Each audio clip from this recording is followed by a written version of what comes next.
insect problems are likely to increase in number and intensity, and require more of your thought and attention. A somewhat similar situation prevailed in the pecan industry at one time in the South. I well remember the statement of one of the larger pecan growers in Louisiana to the effect that all the pleasure of growing pecans would be gone the day he had to start spraying to control insects and diseases. Only a short time later it became necessary for him to initiate a regular spray program. He still took great pride in growing pecans, however. It is well, therefore, for you to watch your trees closely for insect damage and keep informed concerning the habits and control of the species that show up in your plantings or in those of your neighbors. Because of the scattered nature of the northern nut industry, the small size of most plantings, and the more pressing demands for information on the control of pests of more intensively planted crops, it has not been possible for the Bureau of Entomology and Plant Quarantine to give attention to many of the pests of northern nuts. A great deal of work has been done on the pests of pecans in the South, and some work on those that attack filberts and chestnuts. In addition, some of the pests with which you are concerned, or others similar to them, are receiving attention in connection with studies of pests of tree fruits. The results of these studies will give you up-to-date information applicable to your particular problems. The timely use of insecticides is the most effective means of combating most injurious insects, but if spraying is not possible, other methods can often be used to prevent or reduce damage. A great many new insecticides have become available during the last 6 or 7 years. Work with them has resulted in the development of treatments effective against a number of pests for which there was formerly no known means of control and markedly more effective treatments for the control of others. It is my purpose to bring to you as much of this new information as is applicable to your problems. Leaf-feeding caterpillars. The fall webworm, 3, and the walnut caterpillar, 4, are the leaf-feeding caterpillars most commonly reported as attacking northern tree nuts. Fall webworms, 5, are the insects usually responsible for unsightly webs on or near the end of the branches of the trees during the summer and fall. They enlarge the webs as they need more leaves. When nearly full-grown, they scatter to complete their feeding. The full-grown caterpillars are a little more than an inch in length and are covered with long black and white hairs. They spend the winter in cocoons in trash on the ground or just below the surface of the soil. There are 2 broods a year in many areas, the second usually being the more numerous. Control can be obtained by applying a spray containing 3 pounds of lead arsenate with an equal quantity of hydrated lime, to prevent possible injury to the foliage, 2 pounds of 50% DDT wettable powder, or 2 pounds of 15% parathion wettable powder per 100 gallons of water. Apply the spray when the caterpillars are still small. Follow the precautions furnished with each package. Parathion is a particularly dangerous material to use. If you are not equipped to spray or have only a few trees, you can control this insect by removing the webs from the trees with a long-handled pruner, or a long bamboo pole with a hook at the end. The walnut caterpillar feeds in groups, or colonies, and commonly eats all the leaves on small trees or on certain limbs on large trees. The winter is spent in cocoons in the ground. The moths appear late in the spring or early in the summer and lay masses of eggs on the underside of the leaves. From time to time, as they grow, the stout, black caterpillars go down to a large limb or to the trunk of the tree to molt, or shed their skins. After molting, they return toward the ends of the branches and resume their feeding. This insect can be controlled with the same spray treatments that are recommended for the fall webworm, and also by crushing or burning the caterpillars when they are clustered on the lower limbs or tree trunks. Pecan phylloxera 6. Swellings called galls sometimes appear on leaves, leaf stalks, succulent shoots, or nuts of the current season's growth of hickory and pecan. These galls are caused by small insects known as phylloxera, which are closely related to aphids, or plant lice. Several species are involved, but only one, known as the pecan phylloxera, causes serious damage. It causes twigs to become malformed, weakened, and finally to die, and destroys the crop on the infested terminals. The insect passes the winter in the egg stage in protected places on the trees. The young appear in the spring about the time the buds begin to unfold. The phylloxera can be controlled by spraying the trees thoroughly with a mixture containing 3/4 pint of nicotine sulfate plus 2.5 gallons of lime sulfur or 2 quarts of lubricating oil emulsion to 100 gallons of water during the delayed dormant period or by the time buds show about an inch of green. Sprays containing 3 pounds of BHC, 10% gamma, or 1.25 pounds of 25% lindane wettable powder per 100 gallons are also effective, and their use is increasing. Other materials have given good control when applied about the time the buds begin to swell. They are 36% dinitro-OSEC-butylphenol liquid, 3 quarts per 100 gallons, and a mixture of 40% dinitro-cyclohexylphenol powder, 2 pounds, and lubricating oil emulsion, 5 quarts, per 100 gallons of spray. Do not use the dinitro materials after the buds begin to open. Twig girdler. A stout, brown beetle about half an inch in length, known as the twig girdler, 7, often cuts off the twigs of hickory, pecan, and many other trees in the late summer and early fall. The larvae spend the winter in the cut twigs, which are gradually broken off and fall to the ground. Injury can be reduced by collecting and destroying the fallen twigs before the larvae complete development the following spring. Recent work on pecans in Florida indicates that most injury can be prevented by applying a spray containing 4 pounds of 50% DDT or 3 pounds of 15% parathion wettable powder per 100 gallons of water. 3 applications appear to be necessary, the first when the injured branches are first noticed, usually sometime in August, and the second and third 2 and 4 weeks later. When handling parathion, be sure to follow the precautions on the package. Weevils and curculios. Weevils and curculios are small, hard-shelled, grayish to brown beetles about 1/4 to half an inch long, with stiff, slender snouts or beaks. They feed and lay eggs in the nuts and or shoots of many kinds of nuts, including hickory, walnut, pecan, chestnut, hazelnut or filbert, and butternut. There are a number of species, but most of them attack only one kind of nut. The species usually called weevils most often lay eggs and injure the nuts from the time the meat begins to form until it is mature, whereas the group known as curculios generally emerge and cause most serious damage during the early part of the growing season, when the new shoots are developing and the crop starts to set and grow. The chestnut weevils are probably the weevils best known to most of you. E.R. Van Leeuwen, of the Bureau of Entomology and Plant Quarantine, has added much to our knowledge of these weevils in recent years. 2 species, the small chestnut weevil, 8, and the large chestnut weevil, 9, are commonly present together and cause similar injury. The small chestnut weevil appears as an adult over a period of about 6 weeks beginning near the 1st of May in the vicinity of Beltsville, Maryland, but it does not lay eggs until about the middle of August. The larger species does not emerge until about the middle of August and begins to lay eggs soon thereafter. Eggs are laid in the developing nuts, and injury is caused by the feeding of the larvae therein.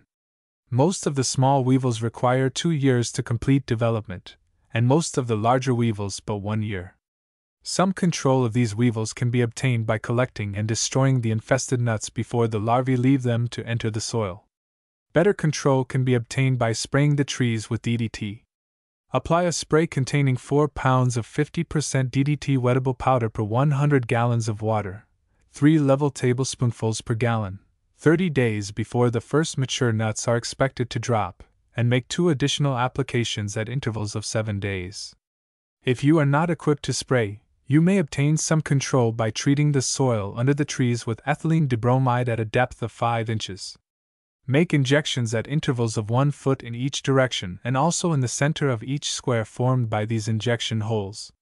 Place 1 milliliter of 40% ethylene dibromide or an equivalent quantity of another dilution in each hole. Make the application in the fall immediately after the nuts are harvested and close the injection holes by pressing with the foot. The soil should preferably be loose to a depth of 5 inches.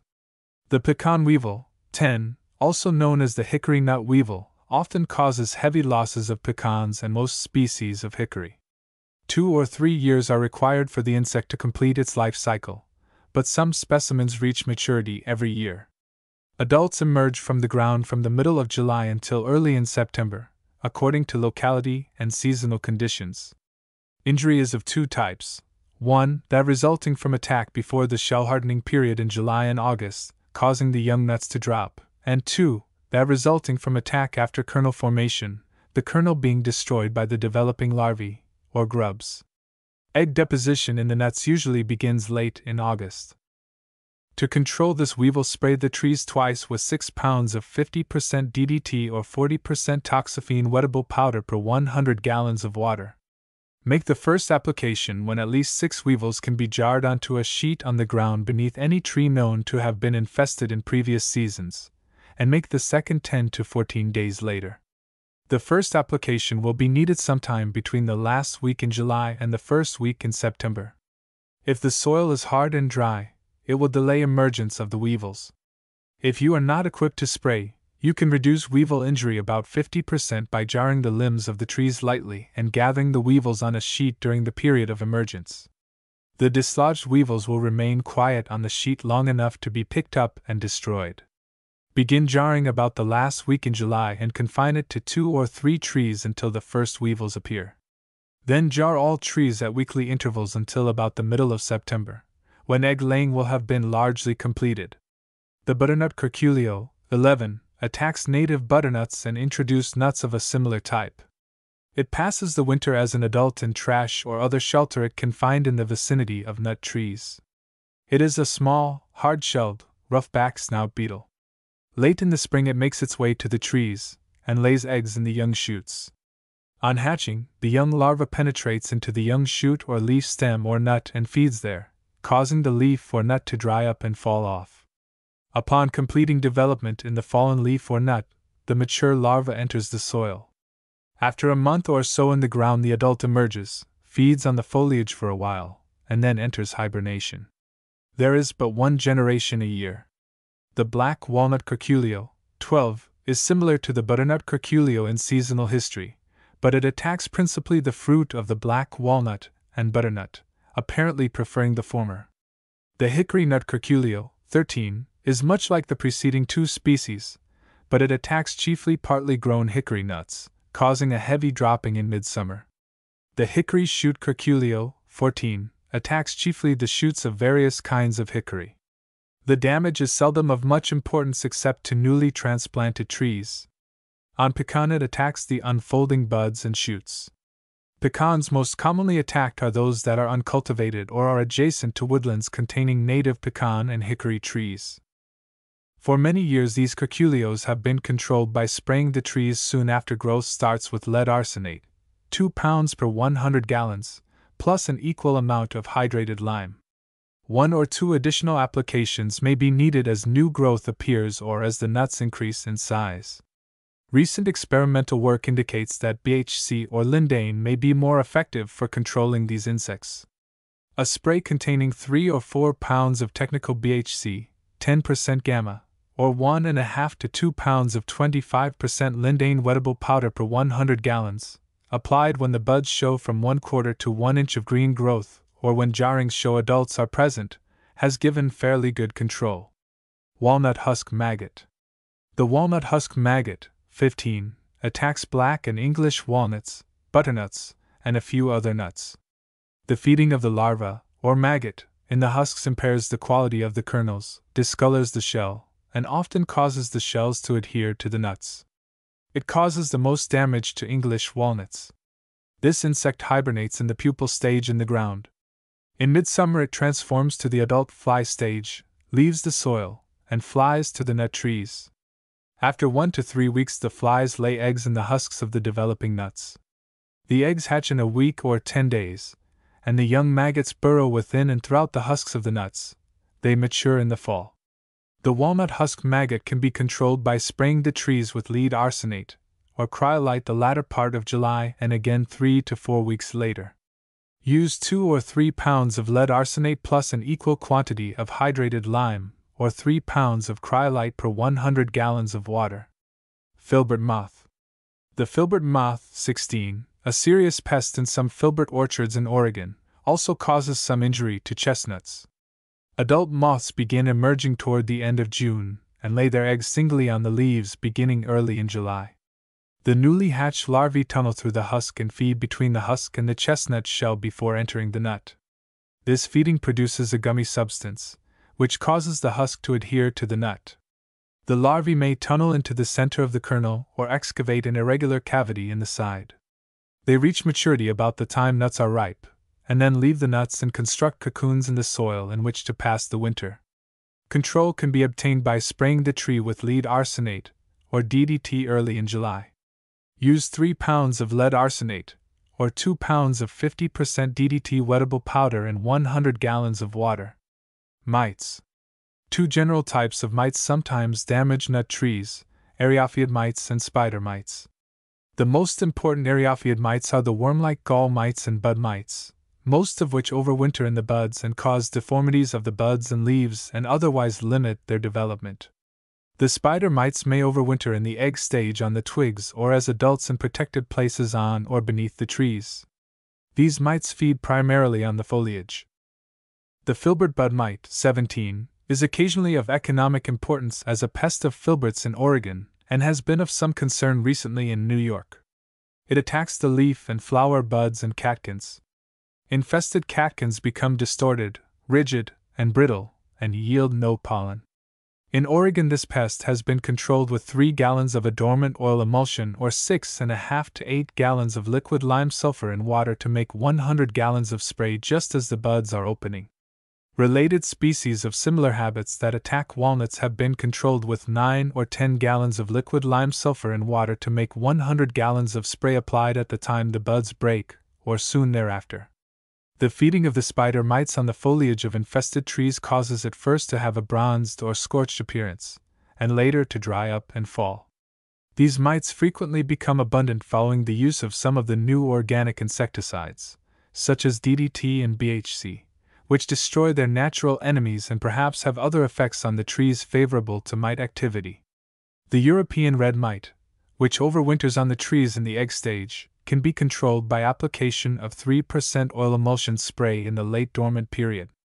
The two-spotted spider mite and related species, as well as the European red mite, if it is not controlled with the dormant spray, can be controlled with a spray containing 1 pound of a 15% parathion or 1.5 pounds of a 15% air mite wettable powder per 100 gallons.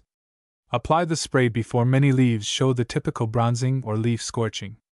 If the infestation is heavy, a second application may be necessary in about 8 or 10 days.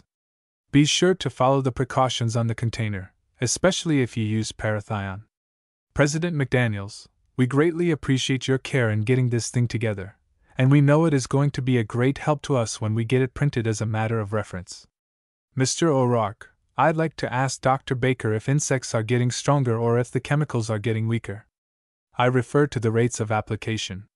Formerly we were told that 1/2 pound of parathion for 100 gallons and 1 pound of DDT would control almost all insects. I note the rates are going up. Mr. Baker, that's true, particularly with parathion. The first year that we tested parathion on any scale, we thought 1/4 to 1/2 pound would control mites for 30 days or more and would control curculio for 20 or 30 days. But the next year we used it, we found that was a little optimistic. It seems that each year since we have had to use more of it or use it more often, or with mites particularly, there are a number of instances where it just doesn't control them at all. 2 years ago that came to notice in the Wenatchee area of Washington on apples. Mites in a certain orchard just couldn't be controlled with parathion. A year ago the area in the Pacific Northwest where that was true was extended and included several orchards of the Yakima Valley. This year it also includes orchards in the east, in New York. We have seen an orchard where 2 pounds of parathion and 100 gallons of water just didn't have much effect on the mites, and we have had to use other materials. We hear of instances of codling moth on apples where DDT doesn't seem to be as good as it was in the beginning. I have talked with some of the people working on the problem, and they find that there is quite a difference between different brands of some of these insecticides. Possibly that is the answer. Mr. Machovina, after spraying for shuck maggot with DDT, do you encourage the presence of mites? Mr. Baker, it's very possible that you might. That has happened where DDT has been used. With some of our work with chestnut weevils, mites seem to be a little more abundant where we use DDT. We have had reports of this happening in California where they use DDT on walnuts. So it is a possibility, and that's why I brought into the paper a little information on the control of mites. Session closed at 4:15 p.m. Footnotes. Footnote 3, Hyphantria cunea, drury. Footnote 4, Datana integerima G and R. Footnote 5, Clastoptera achatina germ. Footnote 6, Phylloxera devastatrix perg. Footnote 7, Onciders singulata se. Footnote 8, Curculio origer casei. Footnote 9, C. Proboscideus F. Footnote 10, Curculio carii, horn. Footnote 11, Conotrachylus juglandis Lee. Footnote 12, Conotrachylus retentus se. Footnote 13, Conotrachylus affinis Bo. Footnote 14, Conotrachylus auratus germ. Footnote 15, Ragalitus suavis Lo. Footnote 16, Melissipus latiferianus, W.L. Sim. Footnote 17, Phytoptus avellani NAL. Tuesday evening banquet session. We will now have the report of the Resolutions Committee. Mr. Davidson. To Royal Oaks, Chairman of the Program Committee, and to J. Ford Wilkinson, the City of Rockport and its hospitable people, the Northern Nut Growers Association extends its grateful greetings to you and to your loyal helpers, mentioning only a few, that is, Mrs. Negus, Mr. and Mrs. Sly, Mr. Richard Best, a group of people who say little and who do much, our very hearty thanks to you and to your helpers. We have had a splendid meeting, good attendance, good fellowship, and tomorrow a good field trip. Resolution. The sincere and grateful appreciation of this association is hereby tendered to J. C. McDaniel, who has so faithfully and fruitfully served it as secretary for 5 years. Your creation of new avenues of service, such as the nutshell, is sufficient evidence of your resourcefulness in a difficult and most important office. Resolution. Be it resolved that this association instruct its secretary to communicate the following action to the responsible agencies of federal and state authorities in all areas where the oak wilt disease is present or threatens. The oak wilt disease threatens severe damage to our eastern and southern oaks and Chinese chestnut trees. Recently reported spread of the disease in Ohio, West Virginia, Maryland, and Pennsylvania indicates a very serious and critical situation. All state and federal authorities are urged to take prompt and appropriate action before it is too late. All MGA members are asked to write to their state and federal senators and representatives urging immediate preventive measures against the spread and for the eradication of the oak wilt disease. Please write those letters. They are important. To Dr. Deming, greetings and congratulations from your association on the occasion of your 90th birthday, September 1, 1952. May your years continue to be golden and happy. May our organization deserve in the future the gifts of inspiration and accomplishment that you have had so large a part in giving it in the past. To Dr. J. Russell Smith, the Northern Nut Growers assembled at Rockport send greetings and best wishes to you. We miss you this year and hope to see you at Rochester, New York, next year. To Mildred Jones Langdock. Mildred, we have missed you at our meeting. Your absence is noted by all who know you. May the illness in your home be short. May we see you and your family in Rochester in 1953.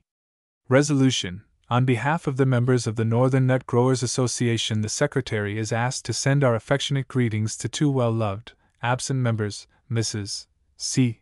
A. Reed and Mrs. G. A. Zimmerman.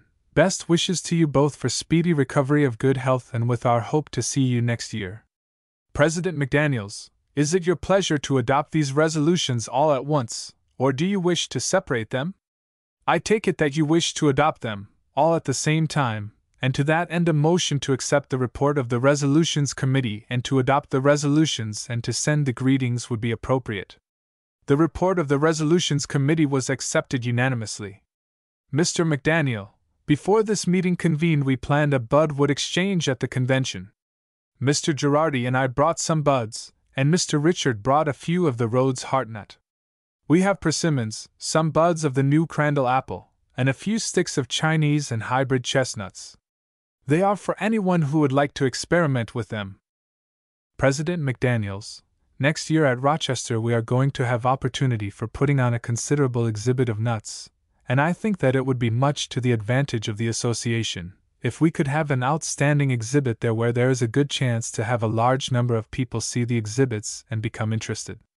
To that end I think that all of us who have nut trees bearing this fall should save some samples with extra care. That is, clean them up, make them look attractive and have them on hand ready for the exhibit next fall. A good sample for exhibit should be about 10 or a dozen for black walnuts and the Persian walnuts, and perhaps 20 to 25 for the hickories and the smaller nuts, the hazel, particularly.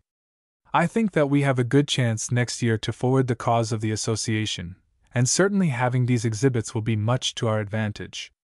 At this time, towards the end of our session, it is our usual custom to elect our next year's officers.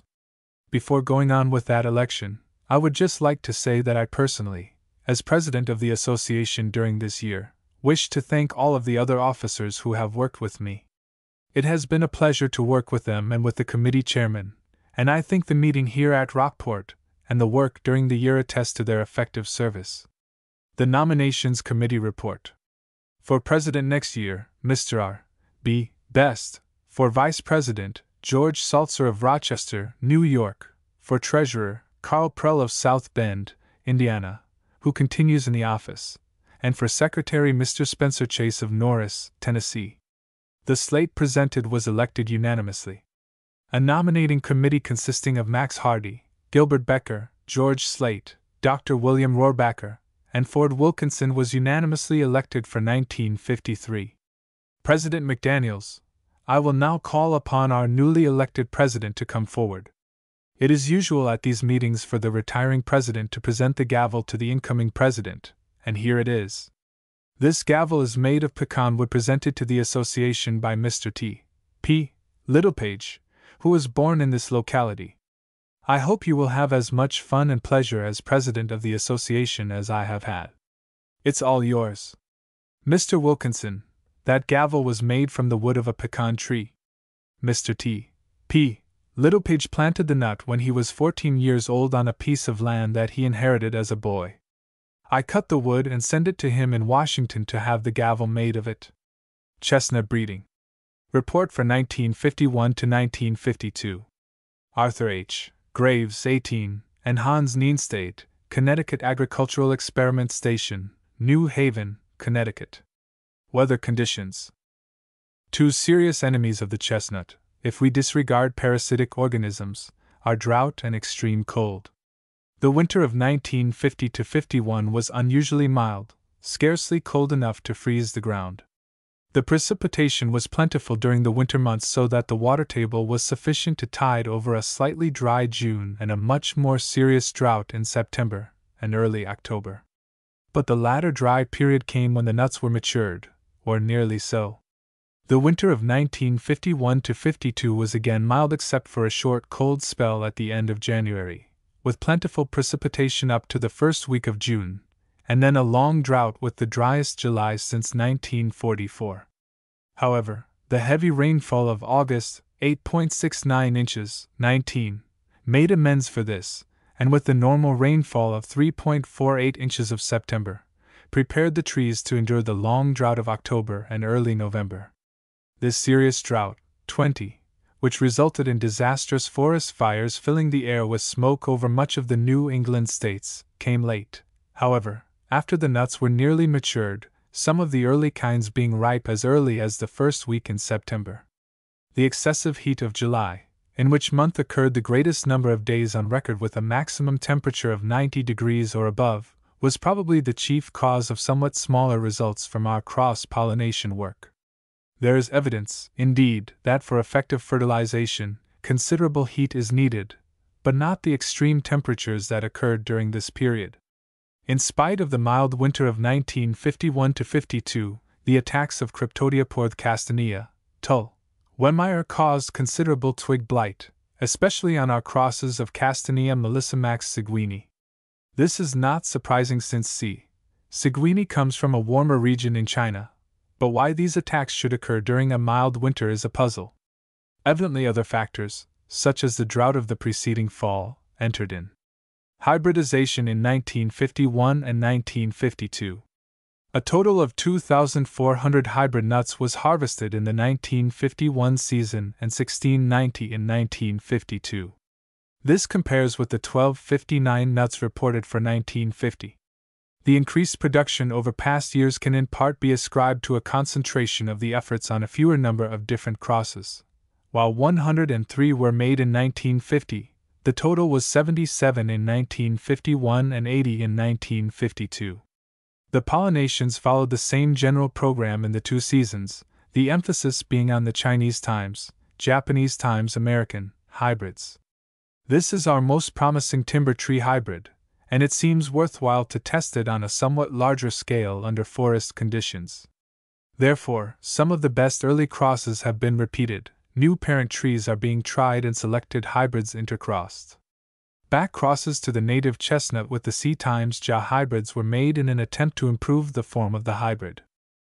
Another cross which has attained some importance in the last years is the hybrid between Japanese chestnut, forest type, from USDA, and S8, the latter being a hybrid between Japanese chestnut and C.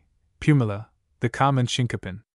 This cross has a high degree of resistance and a sufficiently good form to make it a possible timber tree, Figure 1. It is also a fairly good nut bearer with nuts which ripen early, perhaps due to the influence of the chinkapin parent, Figure 2. Selected individuals of this hybrid were intercrossed, and some crossing with the native chestnut was done.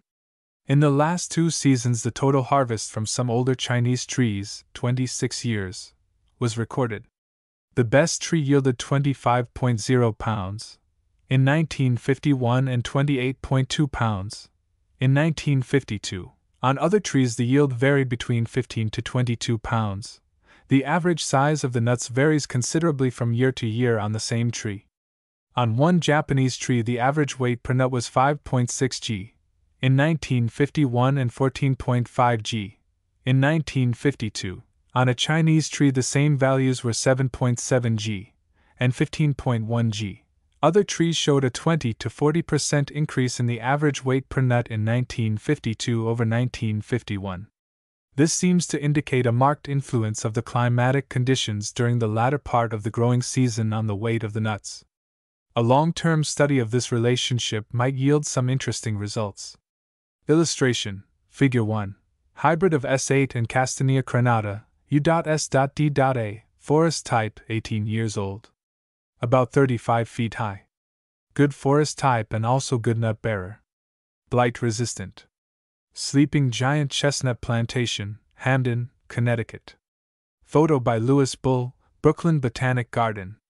September 26, 1952. Illustration: Figure 2.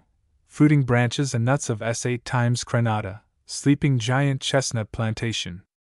About 1/2 natural size. Photo by B.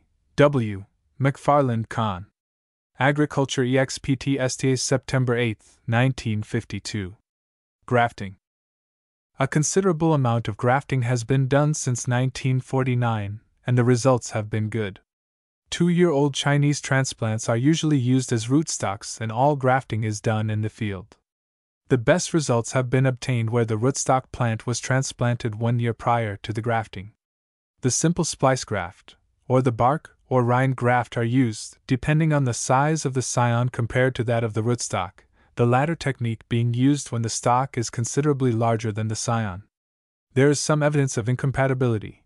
Thus, scions from Chinese trees, or hybrids that show a dominance of Chinese characters, give a higher percentage of takes when grafted on Chinese rootstocks than scions from the native chestnut, or from hybrids between Japanese and native chestnut. Some indications of incompatibility between European and Chinese chestnut and grafts have also been encountered where scions received through the cooperation of Dr. C. Schad, Centre de Recherches Agronomiques du Massif Central, France, and Count F. M. Nuth, Nuthenborg, Denmark, were used, but in some cases these grafts were successful.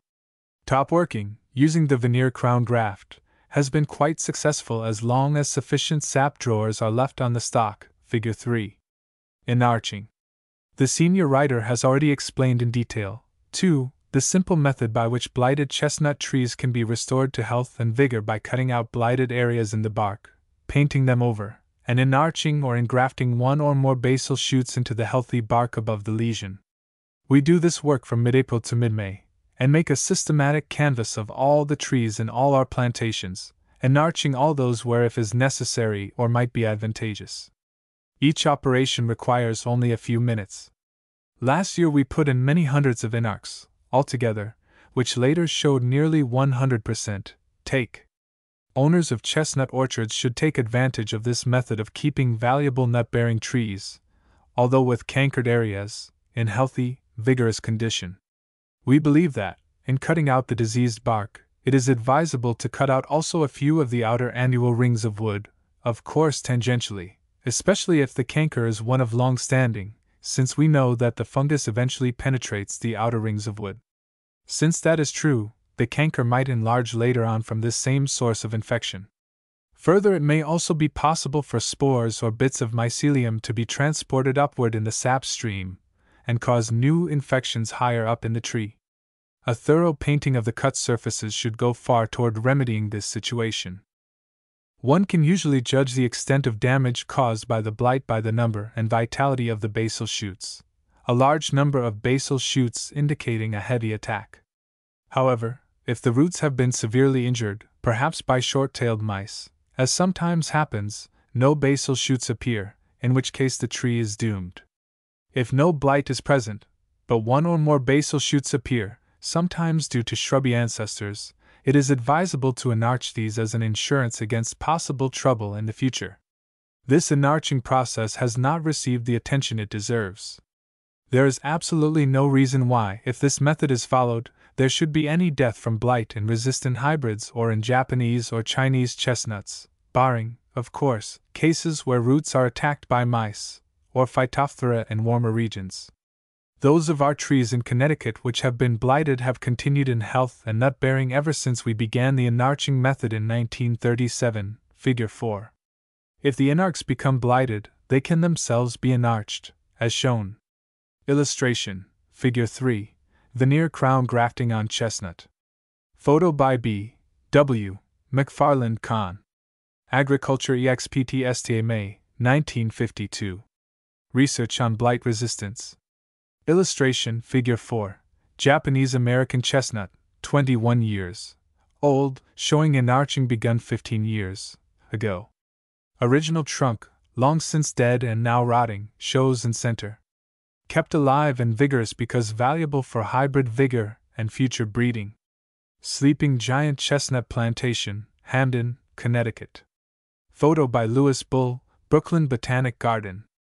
September 26, 1952.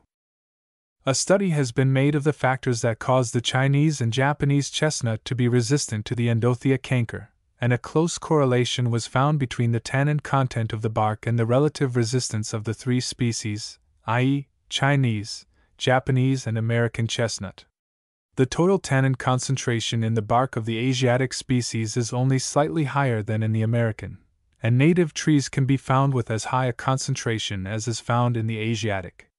A similar overlap in resistance does not occur, and it is therefore clear that the total tannin concentration as such cannot account for resistance.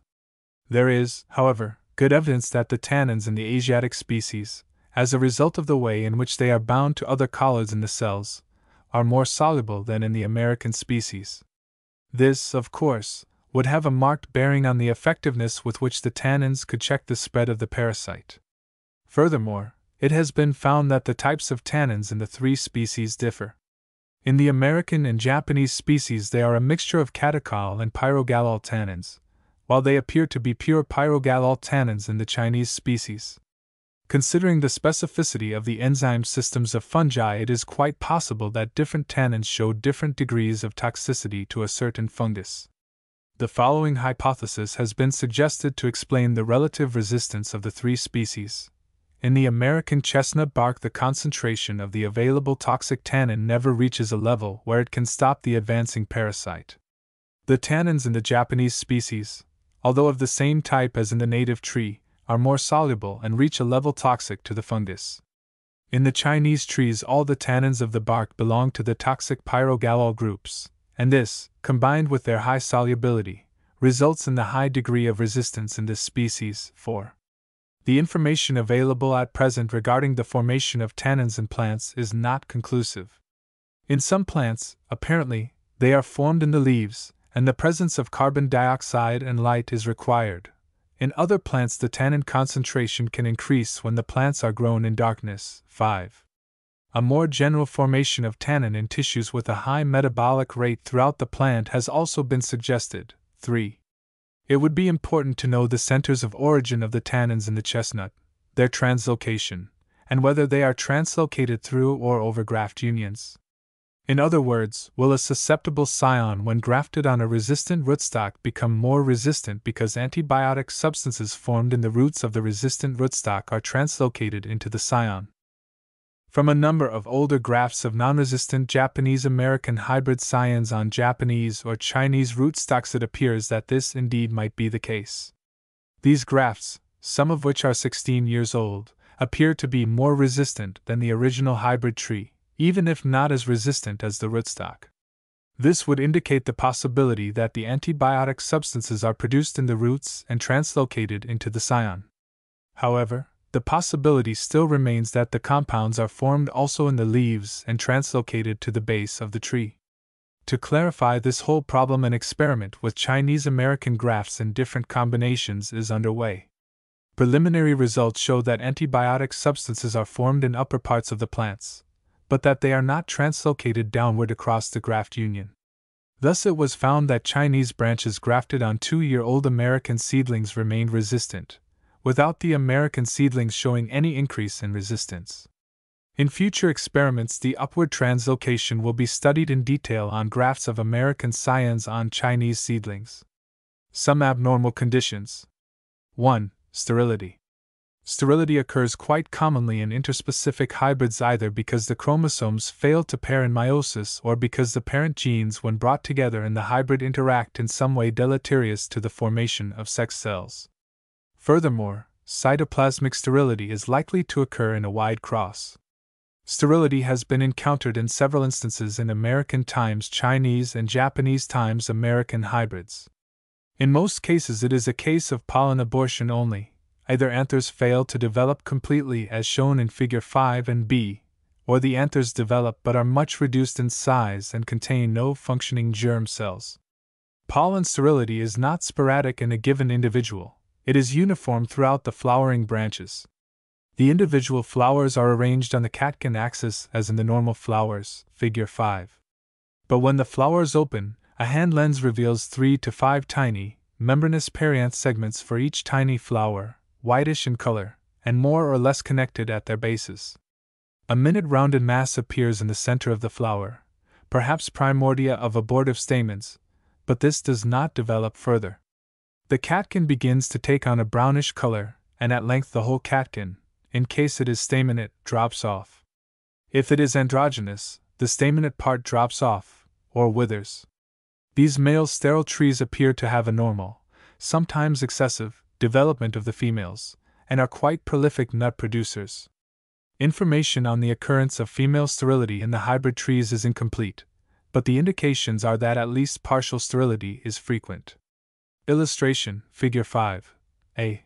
Normal androgynous catkin, female flower at base. B. Androgynous catkin with sterile pollen. From Sleeping Giant Chestnut Plantation, Hamden, Connecticut. Photo by Mary Alice Clark Kahn. Agriculture EXPTST, July, 1949.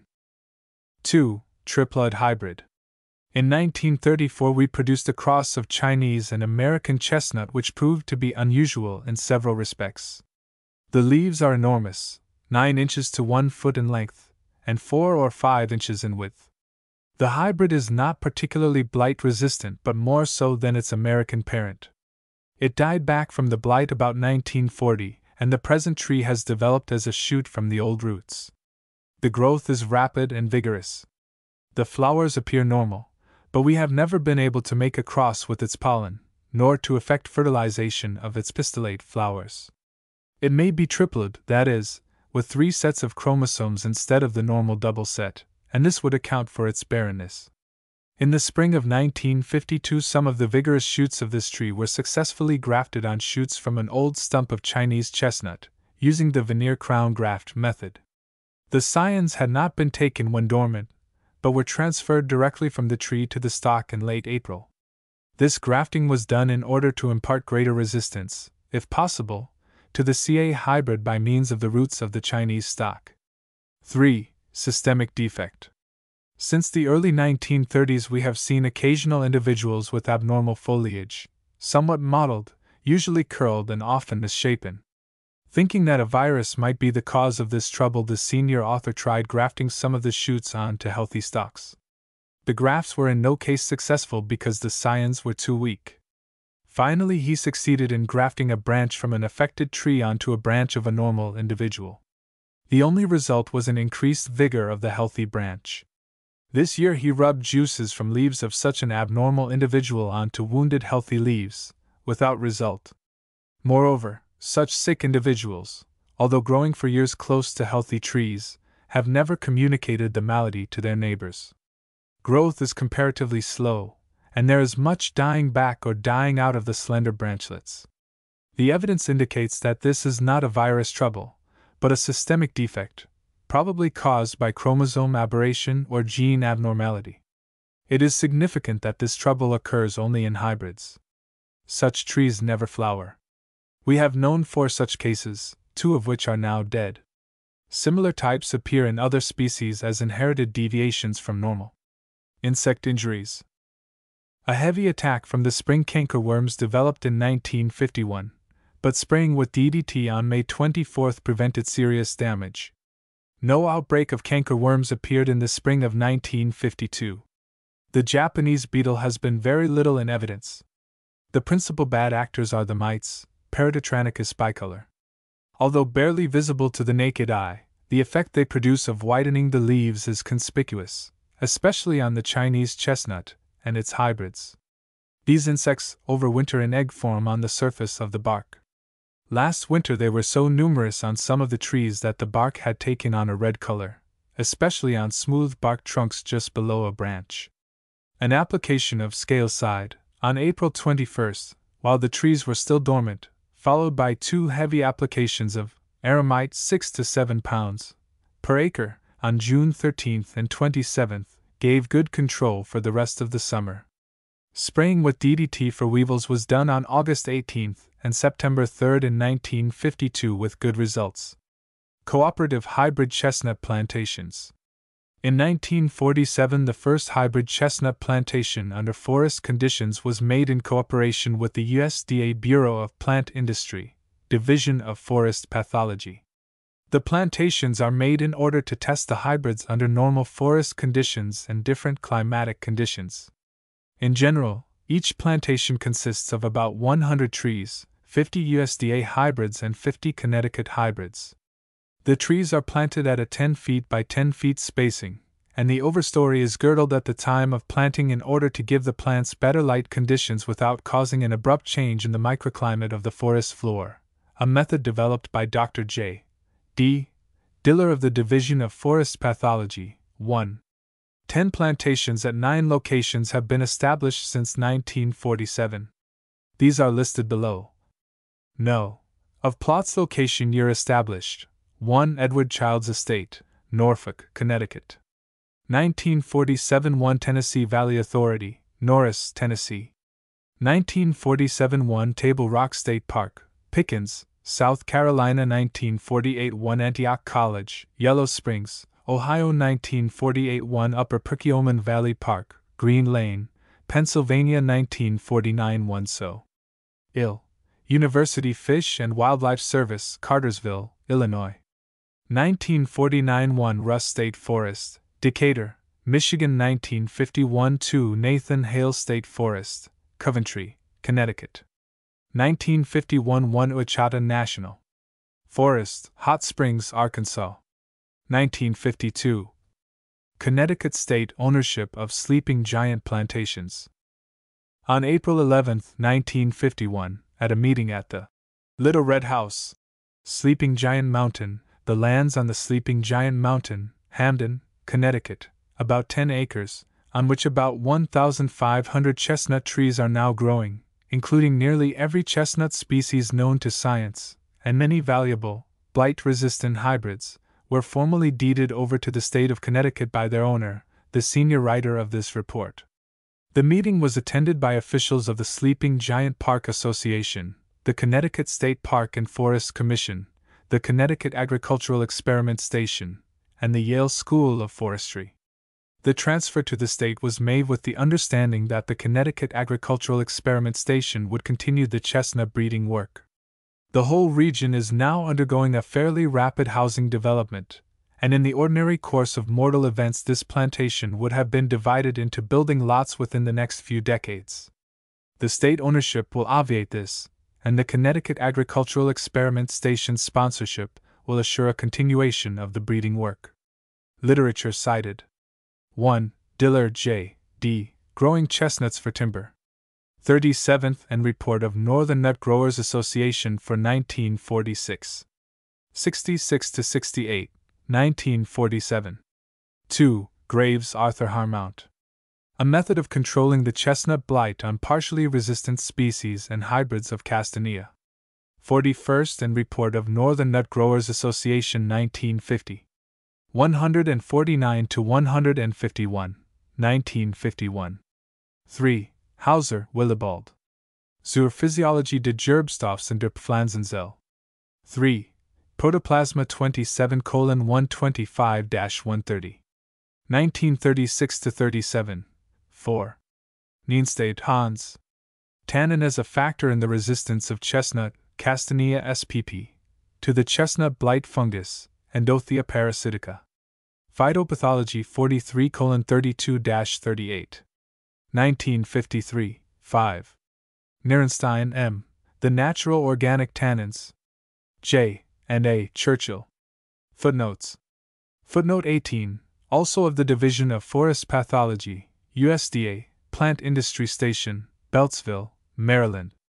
Footnote 19, records furnished by the U.S. Weather Bureau at New Haven, Connecticut.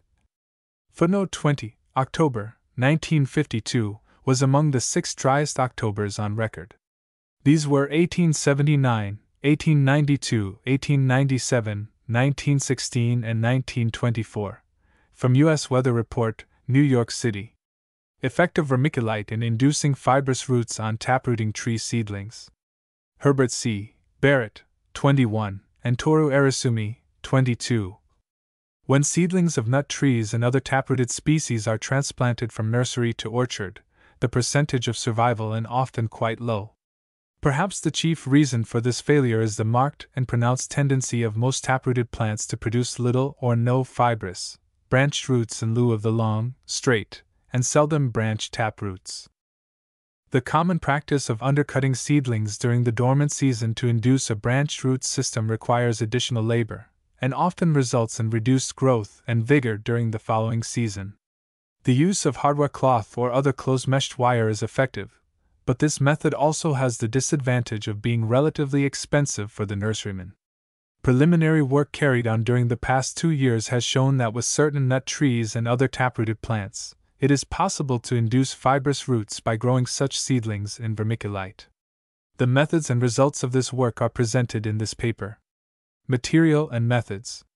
Seeds of black walnut, Juglans nigra, Persian walnut, Juglans regia, Chinese chestnut, Castanea mellissima, pignut hickory, Caria glabra, shellbark hickory, Caria liceniosa, shagbark hickory, Caria ovata, pecan, Caria ilan, pawpaw, Asimina triloba, and 3 persimmons, Diospyros khaki, D. Lotus, and D. virginiana, were stratified in moist sawdust for 3 months at a temperature range of 35 to 40 degrees Fahrenheit.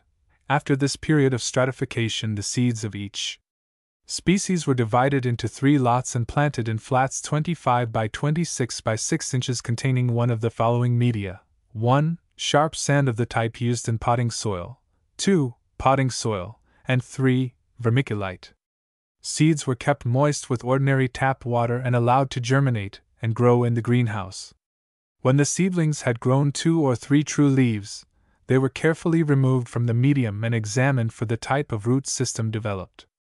Results: in the first 8 species listed in Table 1, the differences between branched and taprooted seedlings were quite pronounced. The few taprooted seedlings growing in vermiculite medium showed some laterals and were less strongly taprooted than those in soil or sand. Pawpaws in soil and sand media were practically devoid of laterals, and their fibrous root system in vermiculite was not as pronounced as with the walnuts, hickories, and pecans.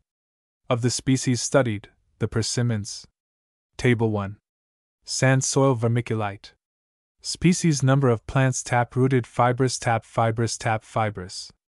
Black walnut 23 24 20 39 Persian walnut 15 2 13 10 15 Chinese chestnut 35 6 32 7 3 37 Pignut hickory 19 0 22 03 16 Shellbark hickory 9 0 8 00 13 Shagbark hickory 27 0 25 02 28 Pecan 21 0 23 00 15 Pawpaw 102 0 140 0 2085 D, Khaki 62530 10 D, Lotus 2011 1870 30 D, Virginia 16 0 20 00 14.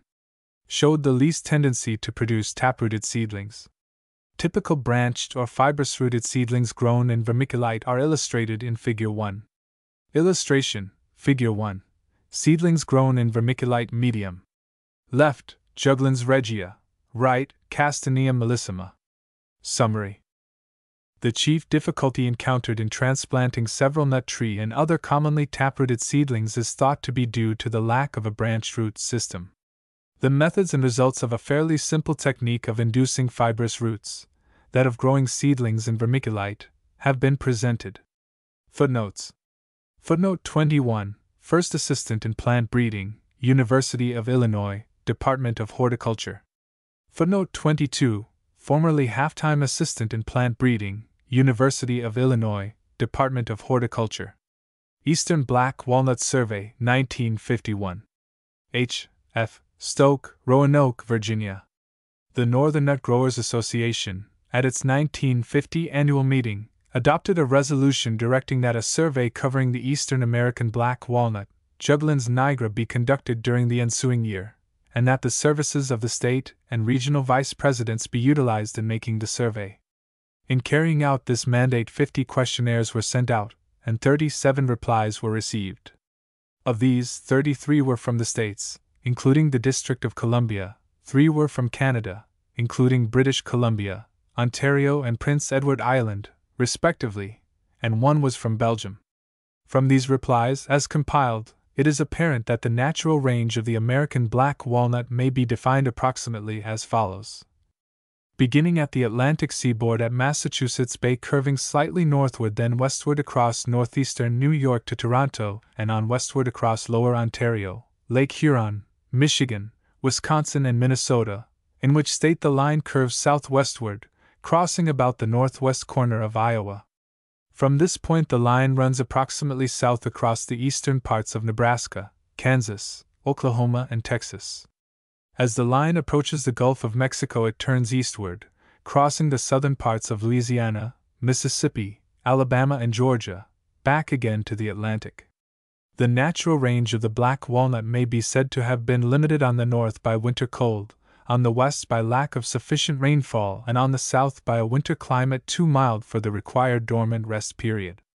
Where these limitations are removed, the American black walnut appears to do well far out of its natural range. In its native state it seemed to thrive best along waterways and in hollows among the hills and mountains, though it was also to be found on the uplands wherever the soil was fertile and other conditions favorable. The overflow of streams undoubtedly did much to distribute and plant the seed, aided always by the ubiquitous squirrel. 29 of the states reported the trees as thrifty and bearing well-filled nuts. Eastern Maryland reported the trees as thrifty but the nut crop light. Michigan reports the nuts as having been well-filled formerly, but poor in recent years. West Virginia makes a similar report, and attributes poor crops to the presence of anthracnose, a fungus disease of the leaves causing early defoliation. The nut crop of the wild trees appears to be ungathered to a large extent, taking the country as a whole. 11 states report whole husk nuts being marketed in a limited way, and 6 report the marketing of home-produced kernels. Prices for the whole nuts are quoted as low as $2 per bushel, with a top of $5 per bushel for Kansas-produced named varieties. Accurate statistics as to whole nut and kernel production are not available. Tennessee reports black walnut cracking plants, as follows: 1 each at Lebanon and Morristown, and 3 located at Nashville. A West Virginia report estimates the state's kernel production at $200,000 per annum. A cracking plant in St. Louis is reported as processing 1.5 million pounds of whole nuts annually, for which it pays 5.5 cents per pound. Other cracking plants reported are 1 at Stanford, Kentucky, 1 at Broadway, Virginia, and 1 or 2 in West Virginia, location unstated. No statement was received as to the amount of business done by these. A new one is starting operations at Henderson, Kentucky in 1951. Production of black walnut kernels as a home industry has languished since the federal ruling that the kernels must be pasteurized as soon as produced. Most of such kernels are now consumed locally, so as not to run afoul of interstate regulations. No epidemic has, as yet, been traced to such local use. A question designed to disclose what named varieties give the best results in the various localities was not very effective. Replies usually came in the form of lists of varieties being planted with little definite indication as to the ones that have proven superior. As might be expected, Thomas led the list by being mentioned 15 times.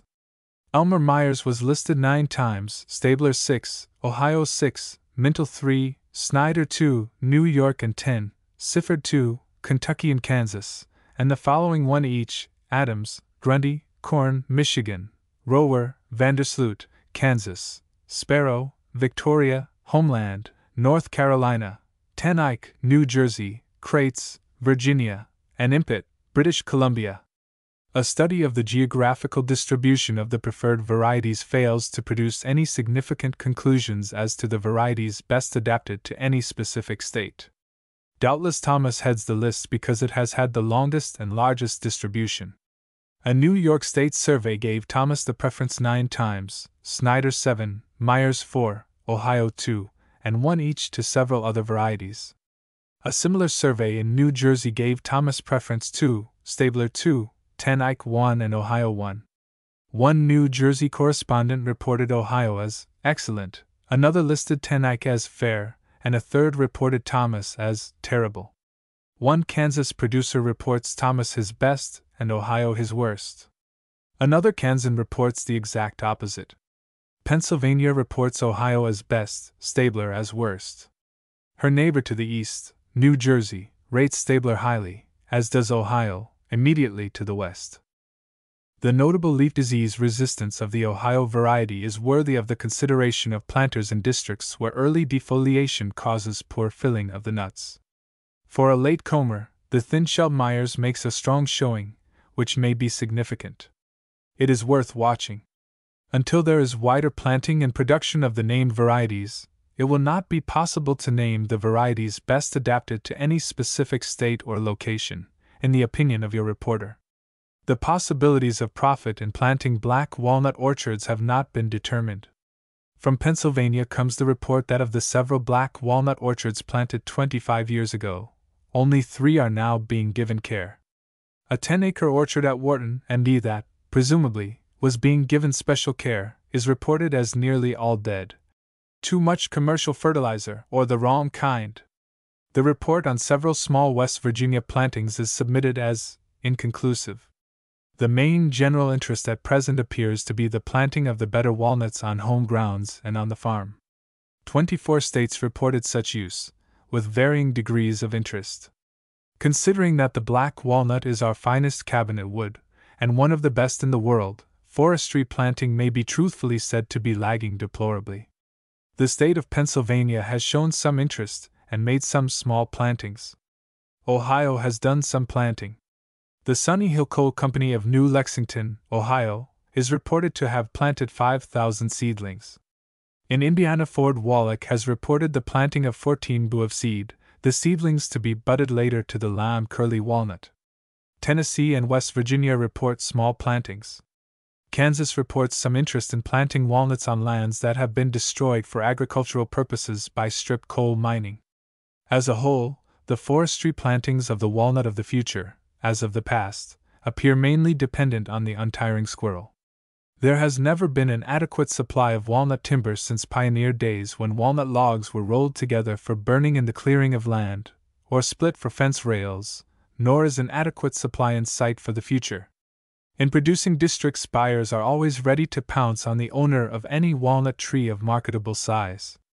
Prices paid are usually much lower than the real value of the timber, partly because the stand is so scattering as to prevent the use of efficient means of logging and transportation.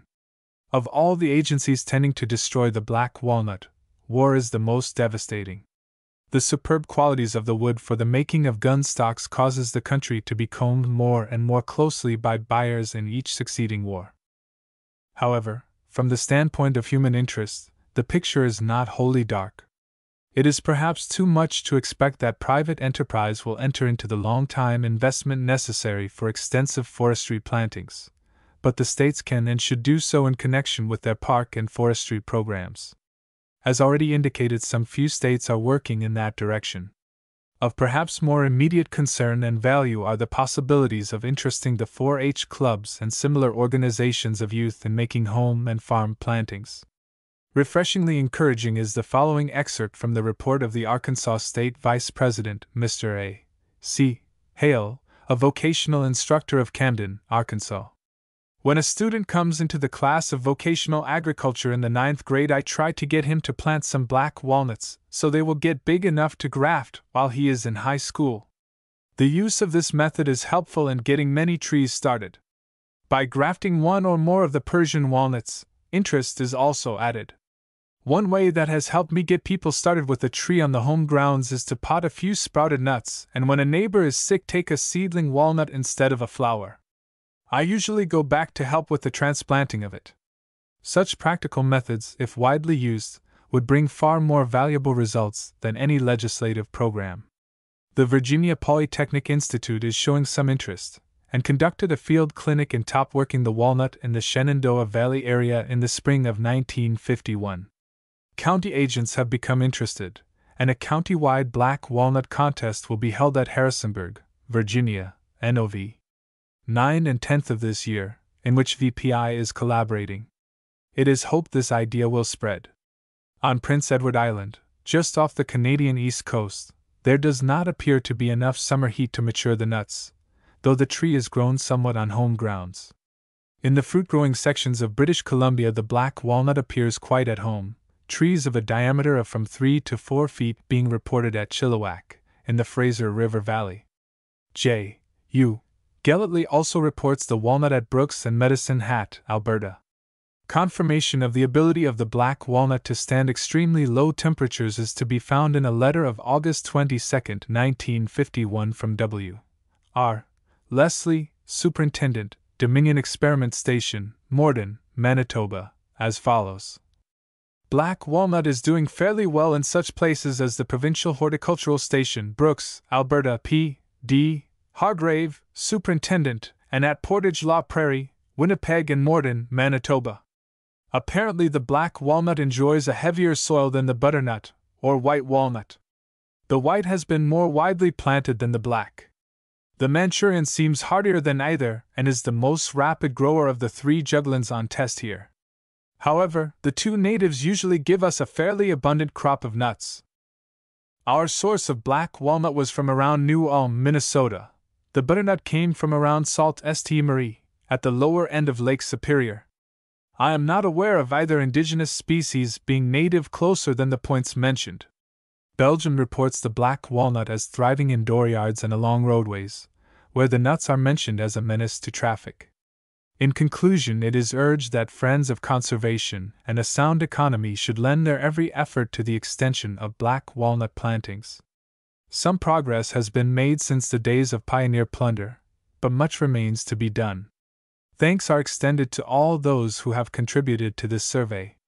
Crathis Carpathian English Walnuts in Ontario. 23 P. C. Crath, 129 Felbrigg Avenue, Toronto 12, Ontario. Introduction.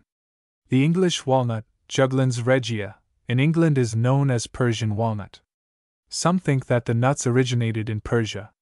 The primeval forests of English walnut trees, which in many places cover the southern as well as northern slopes of the Caucasian mountains, show that Caucasia is the country of the origin of those trees. But in the western Carpathian Mountains in Europe, geologists had excavated ancient walnuts in the salt rocks of the pits of Wielicka.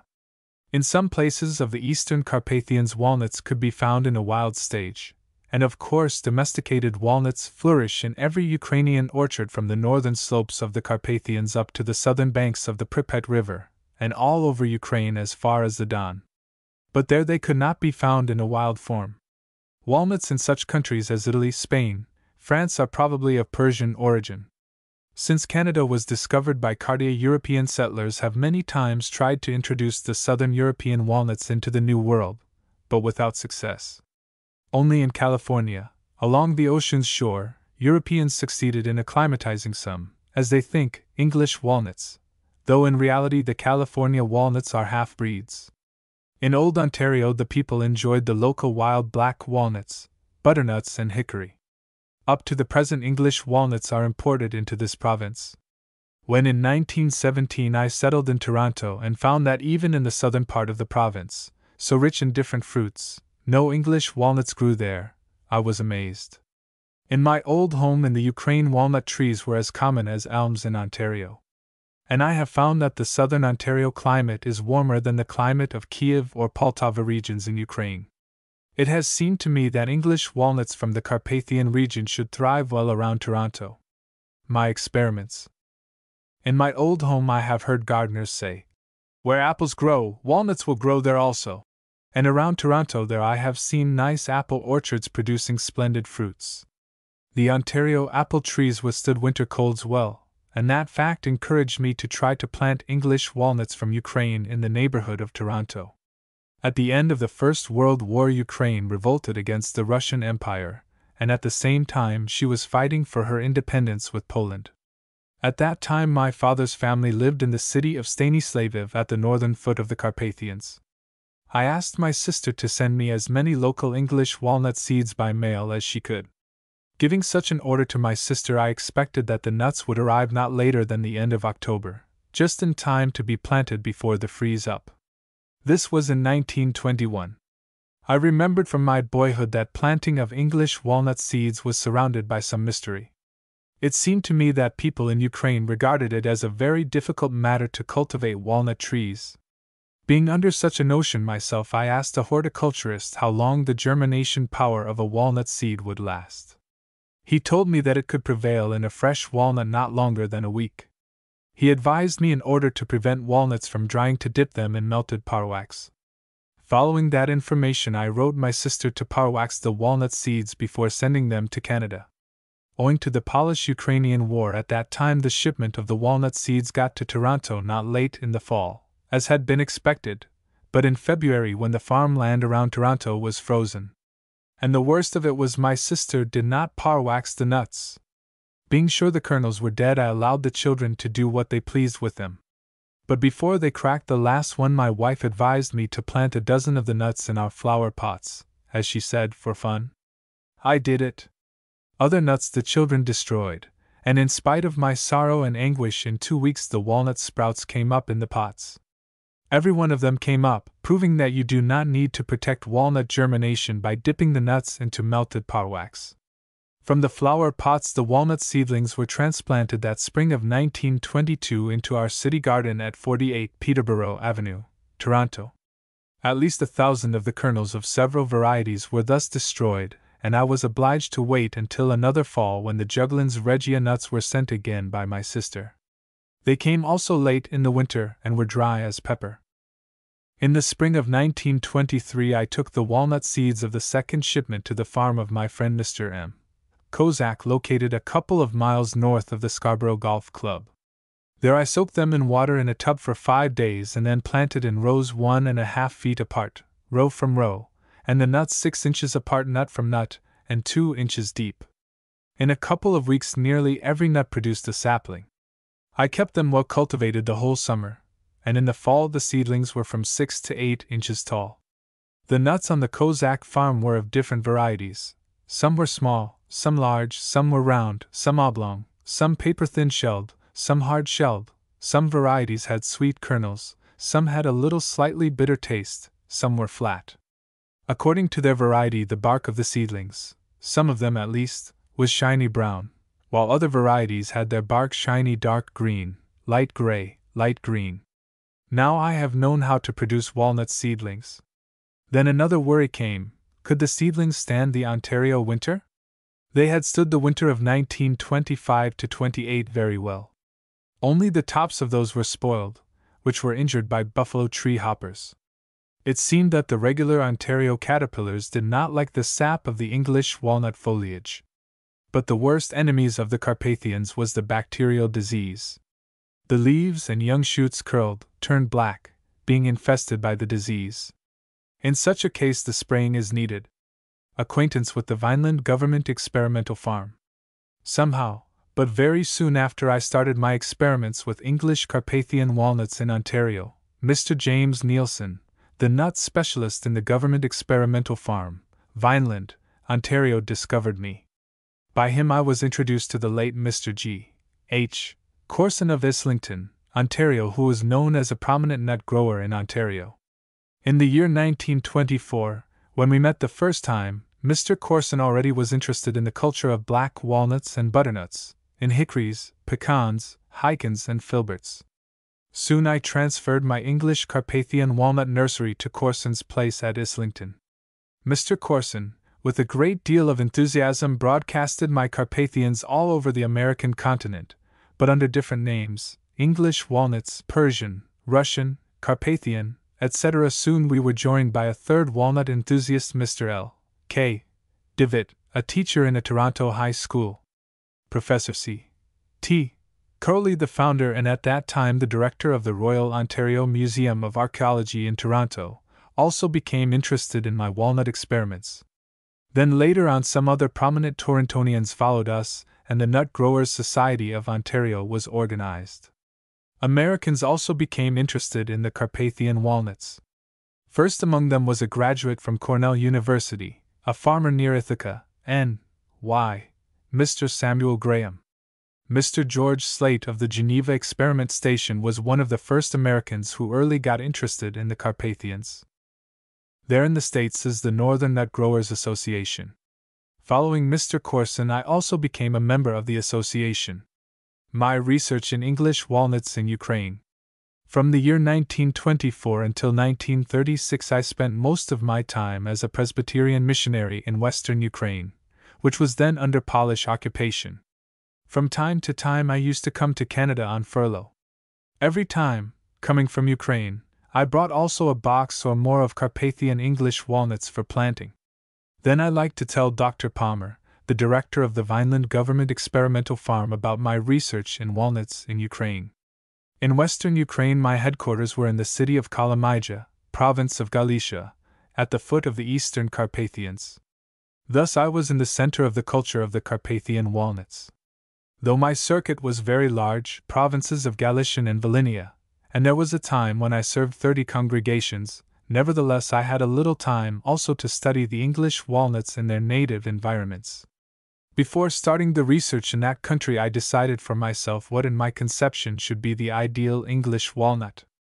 I have come to the conclusion that the nut should be of large size, thin-shelled, its kernel well filled up, being of a pleasant sweet taste. Inside of the nut there should be no partitions, thus allowing the kernel to roll out unbroken. Then I printed questionnaire blanks for each individual nut tree to be examined. Beside the above-mentioned questions I added: what is the name and address of the owner of the tree, and its location? How old, tall, and thick the trunk of tree is? How many pounds of the nuts the tree yielded that year? In what kind of soil does it thrive? What enemies attack it? What fertilizer or manure has been used in the particular case, or none? Is there in the nuts, leaves, and bark any sign of cross-pollination? Regarding the grafting and budding, I found that the local nut growers had not the slightest idea how to go about it. They also did not care to prevent their walnut trees from cross-pollination. Soon I found that there in Galicia alone could be found several hundreds of varieties of Carpathian English walnuts. Anyway, till 1935, I sent to Toronto 200 varieties of the Carpathians.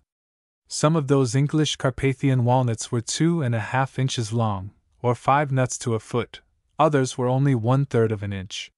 Some very small Carpathians produced nuts in clusters, like grapes. In some Carpathians it was possible to detect cross-pollination with Asiatic walnuts by their harder shells, by partitions, by the shape of nuts, by the construction of the leaves and their odor, and in some cases by the color of bark. By kernels, all the Carpathian half-breeds are English walnuts, differing group from group by the taste. I remember that only in 1898 in the Borg of Lubny, and in 1933 in the city of Kalamija I came across 2 trees which resembled our black walnut. In both towns some people used to live in America, and coming home they could bring with them some American nuts. In the region around Kosov I came across groves of American black walnuts and butternuts. Those trees were planted there by the Austrian government 75 or so years ago. Of course they did not cause all the hybridizing I mentioned above. Maybe the Asiatic nuts were brought in eastern Carpathians when the Tartar hordes crossed the mountains in the region of Pakutia, Kosov, in the year 1242. Not far from Kosov, westward, in the village of Kosmuch in the Carpathians 2,500 feet above sea level I found English walnut trees of small size, 15 feet tall, 6 inches thick, with light gray bark, producing 2-inch long nuts of speary shape, like our Canadian butternuts but of English walnut shells and kernels. The kernels were tasty. There was no question but that they were half-breeds, English plus Mongolian nuts. There in Kosmuch, not far from the historical Tartar passage, through which in 13th century Genghis Khan hordes invaded the Danube plains, in winter the temperature falls to 45 degrees below zero. Owing to the hardiness of the strain and pleasant taste of the nuts I picked up about 10 pounds of them to be tried in colder parts of Ontario, and some of them already are bearing north of Toronto, and true to the type. I called the nuts Hutsilian pointies, as they grow in Hutsilia, the country of the Ukrainian mountaineers. The year 1936. My last trip to Western Ukraine.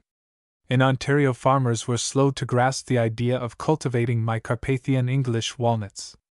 Either they did not believe the English walnuts could thrive in this province, or waited till my trees would start to bear. Nevertheless, some thousand of my seedlings were planted here and there all over Ontario and smaller quantities in the maritime provinces, Manitoba and Alberta. The late Sir W.M. Mulock hired Mr. Corson to graft with the Carpathian scions tops of many of his black walnut trees in Orillia, Ontario. Fred Gabby, the engineer who built the Ontario Hydro, ordered through me from Ukraine 50 to 12 feet tall Carpathians of bearing age and planted them on 10 acres near Cooksville. Ontario. Professor Curley has bought 25 acres near his estate west of Pt. Hope, Ontario for my use in experimental work. The late Colonel Calpine planted 1,000 of my yearlings on his estate at Fenelon Falls, Ontario. 2 young farmers, Papel brothers, in the Georgian Bay region also started an English Carpathian walnut orchard. In 1935 I moved my Carpathian walnut nursery from Islington to Professor Curley's estate, and Mr. L. K. Devitt sold his lot of the trees through the Dominion Seed Company, Georgetown, ONT. In the States, Mr. Carl Westchoke, a manufacturer in St. Paul, Minnesota, who in the year 1935 was elected the president of the Northern Nut Growers Association, also got interested in Carpathians. His son-in-law about that time started a walnut nursery on their estate some 30 miles east of St. Paul. That 1936 year Mr. Westchoke sponsored my expedition to northeastern Poland, northwestern Ukraine, to find the geographical line north of which English walnuts do not thrive in Europe. My expedition was successful. I discovered that northward from the Pripyat River, which flows from west to east toward the Dnieper, English walnuts could not be found. If I had come across there some English seedlings nearer to the Lithuanian boundary and the Baltic Sea shore, they would have been planted there recently, and not before the year 1924. Farther north, though their English walnuts do not thrive, around the Lake Peipus I came across filberts not as bushes but as large trees. Every fall peasants in that district go in the woods and bring bags of filberts for winter use. Such filbert trees I found also in the Carpathian Mountains near the Ukrainian settlement of Viznitsa in the province of Bukovina. West of the town of Sarny and south of the Pripyat I came across a grove of 18 ancient English walnut trees. In the year 1648, when Ukrainian hetman Bohdan Khmelnytsky led a war against Poland, those trees already were 70 years old, and they still were bearing in 1936 when I visited that region. Indeed, their limbs were broken and they presented a sad sight, but they proved how long the Ukrainian English walnut could live. The seeds of those ancient trees I also shipped to Mr. Weshka. Beside that, I brought to my sponsors thousands of selected walnut seeds, seedlings, and scions. My English Carpathian walnut tree in the backyard of 48 Peterborough Avenue, Toronto, Ontario, being planted out there from the pot in the spring of 1922, started to produce nuts in 1929. The nuts were exactly to the type: oblong, pointy, inch and a half long, the shell semi-hard, partitions large, the kernel of pleasant taste. It started to produce female bloom when it was 4 years old, but till 1929 there were no catkins of male bloom. The crop of the nuts, that year and following years, was usually carried away by marauding black squirrels. Other people who got from us the Carpathian English walnut seedlings reported that their plants also started to bear the 7th year or around that. But the Papal brothers reported that they had a case when a seedling produced by them straight from the Carpathian walnut bore a nut in the 2nd year of its life. On the other hand, there were cases where some Carpathian English seedlings, as well as grafted ones, still produced no nuts though they are 15 years old and over. I think the cause lies in the soil.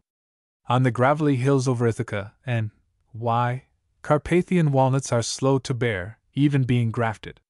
The undersoil in the valleys 6 miles north of Point Hope, Ontario, is not favorable, not only for English walnuts but even for native black walnuts, though very favorable to hickories.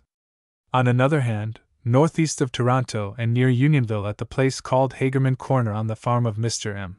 Artimko, there is an orchard of 27 Crathis Carpathian English walnuts over 18 years old, each fruiting now every year. The trees are 25 feet tall, 5 to 6 inches thick, situated on a knoll of clay, well-drained soil, lying open toward the northwest. When the trees were younger they were subject to attacks of the bacterial disease and their barks were cracked by frost. Now the trees are in nice shape, no trace of the bacterial disease injuries and the frost scars disappearing. Some of those trees produced a bushel of the nuts each. Among Artimko's trees there is a tree bearing the walnut of giant type, and the tree, Hutsilian pointy.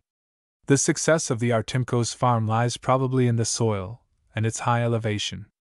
There in Toronto Mr. T. H. Barrister has in his backyard 2 Carpathian English walnuts, producing nuts of the giant size, 5 nuts to a foot. The bacterial disease had touched them slightly, and the tree never has been sprayed. We should expect that the Ontario Agricultural College at Guelph would find out what is the best soil for English walnuts, and what fertilizer to be applied for them. Chicken wire fences should protect the walnut orchard from squirrels, and the trees should be sprayed against bacterial disease. About walnut trees bearing in fertilizer, let us return to their native abode in the Carpathians.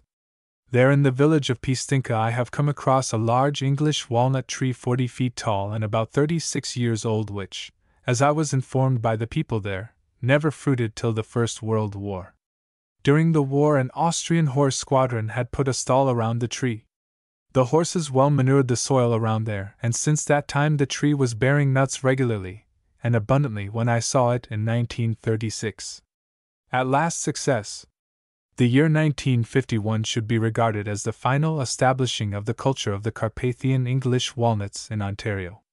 The 3 decades of experimentation have passed, leaving a splendid result. The fact is established that the Carpathian English walnuts have become acclimatized in South Ontario. This fall I had an opportunity to examine my walnut trees at many points in the province. Everywhere I have seen the tree bearing. In Toronto in many a backyard, in Thorold South, in Welland, in Port Colborne, in Islington, near Port Hope on Professor Carley's estate, around Scarborough, Ontario, and so on, the Carpathians are in good shape and all are bearing.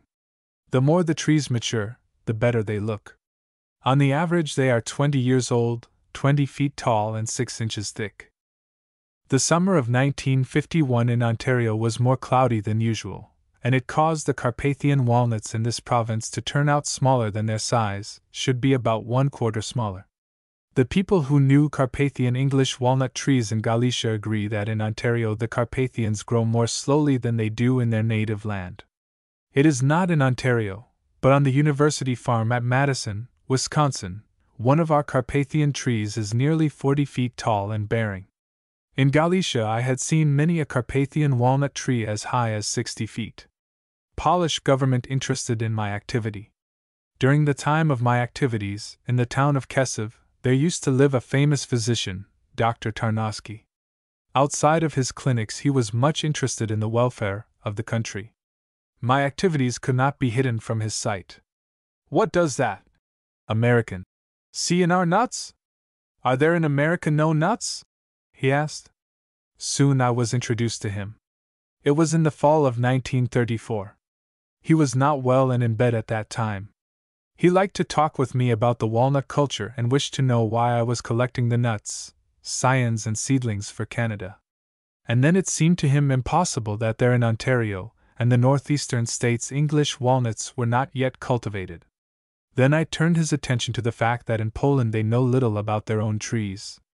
My challenge awoke him to activity, and through his intervention Starasta, the county governor, planted the first 25 acres with walnut seedlings along the south side of the highway leading from Kiev to the town of Kuti. Dr. Tarnowski wrote also an article to a horticultural magazine on English walnuts on what he learned from me. When in the fall of 1936 I was going back to my home in Toronto, Dr. Tarnowski wrote about me to the Department of Agriculture in Warsaw, introducing me to the minister.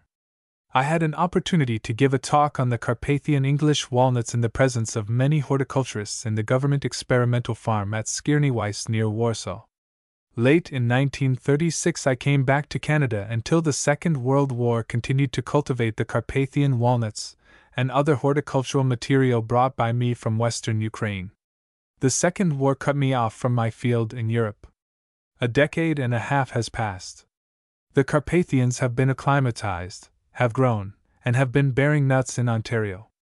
When such success has been achieved, it seems that there in Canada all the enterprise is forgotten. Of course, the Carpathian walnuts could not advertise themselves. They are dumb critters. In the States the situation with the Carpathians is entirely different. Interest in them is growing steadily, and as I said previously, the American nurseries have already put the Carpathians on the broad market. In 1950 at the annual meeting the Northern Nut Growers Association made me an honorary member of the association. In 1950 when the association held a contest and the Carpathians won most of the prizes. Culture of Crathis Carpathian English walnut trees. 1. Propagation by seeds. Pick up the largest and heaviest nuts from a certain tree. Dry them in a windy place, but not in the sun. Gather the nuts into a jute bag and hang for the winter in a dry and cold place protected from squirrels. Around May 14th put the nuts into a vessel with lukewarm water, soak about 1 week. Prepare a bed of rich soil manured previously with horse manure. The land should not be of a wet kind. Plant the nuts in rows, 6 inches nut from nut, and 2 feet, row from row. Protect your nursery from squirrels. In a week or 2 the nuts should come up. Keep the nursery free from weeds. It will protect the seedling from the buffalo tree hoppers. If the signs of the bacterial disease are detected, spray the seedlings at once. For the first winter leave the seedlings as they are in the field. The next spring dig them up, every one. Cut off the leading root of each plant and transplant the seedlings again in rows a foot apart, seedling from seedling and 2 feet row from row. The amputation of the leading root causes the seedling to grow up instead of down, and will make them start to bear nuts earlier. In Europe, instead of cutting off the walnut seedlings' main roots, they put under them a flat stone, or start in an earthen pot. The next spring the walnut seedlings are ready for the permanent planting. Being permanently transplanted, they should be cultivated at least 2 or 3 years. Whitewash the walnut trunks in the late fall to protect bark from bursting by the winter sun. They put a screen around the trunks to protect them from mice and rabbits. Though if a walnut is gnawed by rodents, do nothing about it. The tree will produce a stalk, a new one, from the root. 2. Propagation by grafting. Take Canadian black walnut seedling, 1 or 2 years old early in the spring. If you have a greenhouse and can graft them 1 inch above the root line, tie up with raffia, cover with melted par wax and put in boxes covering each row with light soil mixed with the moss. After 20th of May, when the danger of frost is over, transplant in your nursery. The grafting of walnuts should be called a barking method. Cut off the upper part of the stalk horizontally. Split the bark with your grafting knife as much as needed and lift up the bark as far as the wood and insert the scion. Tie up with raffia and do the rest as said previously. The top grafting on the large Canadian black nuts gives good results also. 3. Budding. We bud the walnuts in the middle of August. Regular cut has to be done, the bud put in and wrapped with raffia. Then it should be covered with par wax and left for a couple of weeks. After that time the budding should be examined and the raffia removed. If the leaf by the bud remains green, it indicates that the grafting is successful. The next spring, cut off the upper part of the stalk about 2 feet over the bud. You will tie up to it the budded shoot, which by the fall might be up to 6 feet high. Spraying and cultivating is required, as has been said above. Owing to the fact that the budded plant in its first year continues to grow deep into fall, and in many cases its upper part does not harden well, wrap the budding with straw for winter. 4. Harvesting. In the Carpathian Mountains, when they gather the walnuts in the fall, they mash them down with a very long and quite thin hazel sticks. Doing that, they beat off the thin tops of the walnut branches. They say such an operation causes a better crop of the nuts next season. 5. Giant walnuts and their problems. Some giant walnuts on the same tree have sometimes small kernels or withered ones. In the Carpathian region, they do not know what to do with such a problem. It seems to me that we in Canada have to solve it. Maybe it is because of the bacterial disease, or it may be a lack of the proper fertilizer. In Warsaw, I have seen the giant walnuts sold not being dried. 6. Reforestation with the Carpathian walnuts. Cratha's Carpathian English walnuts could produce for Canada a very valuable forest, and in shorter time than other trees do. We should always remember that in the Caucasian mountains there are huge walnut forests. Some trees are of primeval age. Before the First World War, English buyers often paid a Caucasian farmer from 5,000 to 10,000 rubles for a tree. Walnut wine. There in the town of Kuti, Mrs. Babiak, a good wife of a local burgher, told me about the walnut wine as follows. In my girlhood in this region there raged an awful epidemic of cholera. Many people died. But those who drank the wine made of green English walnuts did not die. The recipe that she gave me is as follows. Take equal parts of walnuts in which the shells are not yet hardened, and the same quantity of sugar. Cut each green walnut in half a dozen parts, mix them with the sugar. In a couple of days the juice will be extracted by means of the sugar, and ensuing fermentation, which continues about 1 month. In 2 months it is ready to be consumed. On my return to Canada I made wine from the Canadian black walnuts. The color of the wine was dark brown and quite pleasant. It stops stomach ache.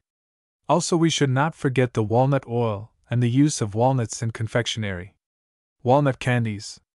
Take equal quantities of walnut kernels and honey. Mix, boil, watching that the honey does not overrun. Mix with a wooden spoon. In half an hour cool to see if the honey has turned into taffy.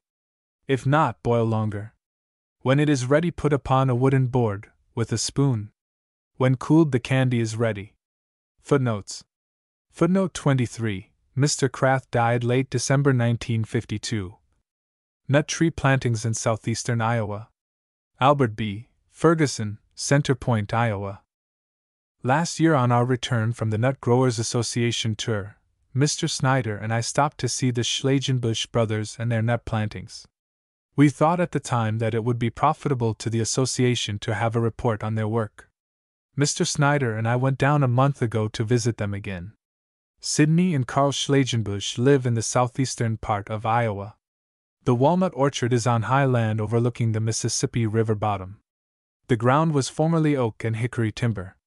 Most of their other plantings are near the farm buildings, which are just below the higher ground. The first planting of the walnut orchard was made in 1928, and was completed 8 or 10 years later. It consisted of 205 trees. Later additions have been made. There are about 325 grafted trees in the orchard at present, most of them of bearing age. The trees are spaced 50 feet by 50 feet in staggered rows. Some of the branches are beginning to touch. The diameter of the larger trees is 18 inches. The orchard is in grass which is not grazed close. The larger portion of the orchard is the Thomas variety. They have a selection of their own which was first in the Iowa contest a few years ago. I thought it outstanding, but they consider it a little small. The nuts are gathered in a wagon and run through a corn sheller, then cleaned in a device they made themselves. The nuts are then floated and dried. Over half of the crop is cracked and sold as kernels. They have been getting around a $1.20 per pound in Fort Madison. No crop to date has exceeded $1,000 in value. They also have several hickories and hybrids. The shellbark variety, Wagoner, is outstanding, the best I've seen. It is large, thin-shelled, cracks easily, and is of good quality. A small tree grafted on shagbark is bearing well. They have the common varieties of pecans, a few chestnuts, a few English walnuts, Japanese walnuts, and hybrids. The Winkler hazel has not been very productive with them. They had several trees of stabler, which were not satisfactory, so they cut the trees off close to the ground and put 6 or 8 bark grafts in the stump. They saved the largest one as the main trunk and taking a graft or a large sprout from the opposite side of the stump, and arching it into the main trunk 2 or 3 feet up. This prevents the wind from blowing the graft off of the stump. It also makes it possible to utilize the strength of the roots from the opposite side of the stump. They had several trees worked this way which are now of good size. In addition to caring for their large farm, nut orchard, and a choice herd of Hereford cattle, Carl has found time to do some breeding work with oriental poppies from which he has made some very choice selections. They have also worked with several other perennials. Sidney and Carl Schlagenbusch are true horticulturists by nature and are fine folks. On the way home from this recent trip, we stopped to see Corliss Williams near Danville. His brother Wendell Williams located the Winkler hazel before the First World War, in which he served and never returned. We saw a Persian walnut, 25 or 30 years old, in Mr. Williams' front yard. It was a USDA introduction from Russia. It seems to be perfectly hardy, bears well, and is of excellent quality. The shagbark hickories are plentiful in his locality. He has topwork 200 or more, many of them to Burlington, which is productive and fills well with him. Rockville as a hickory in Turstock. Herman Last, Steamboat Rock, Iowa. As a nut grower, I am afraid I have been overrated. I make my living tilling the soil and dabble in my nut grove only when I can find a few moments to spare. In fact, all I know about nuts and nut grafting, I owe to my good friend, Edgar Hewen. I shall always remember that balmy May morning 25 years ago, when Mr. Hewen came over with a kit full of hickory scions, and suggested we go out in my pasture and do some grafting. In that bag were Stratford, Rockville, Des Moines, Marquette, Hagen, and Monaghan. We grafted all that day. That is, Mr. Hewen did the grafting and I watched him. Today these trees are living monuments of our work. The only tree of these varieties that has ever borne enough nuts to feed a squirrel is the Stratford. Meanwhile, I have been doing a little grafting myself. I acquired a few pecans for understocks, but the only variety that was congenial with pecan as far as I knew was Rockville, but it produced no nuts. It was just a nice tree to look at. One spring my brother-in-law, who lives just across the line in Missouri, sent me some shellbark scions from a tree in his pasture. I grafted these scions on a pecan, and they took off like a house on fire. This variety proved to be a rugged individual and bore every year, but the nuts were no good, all cavities like a true shellbark. Then one spring morning I grafted some of these shellbark scions on Rockville. The grafts took, and I soon noticed a transformation. The grafts had blended with the understock, and the offspring was different from either parent. The best part of the new hybrid was that it bore abundantly, and the nuts are of fine quality. To those who have some young Rockville trees for top working, I can furnish a limited amount of scion wood of this shellbark, which I have named my Super X, it being so rugged and hardy. To me, the grafting of trees is a noble work.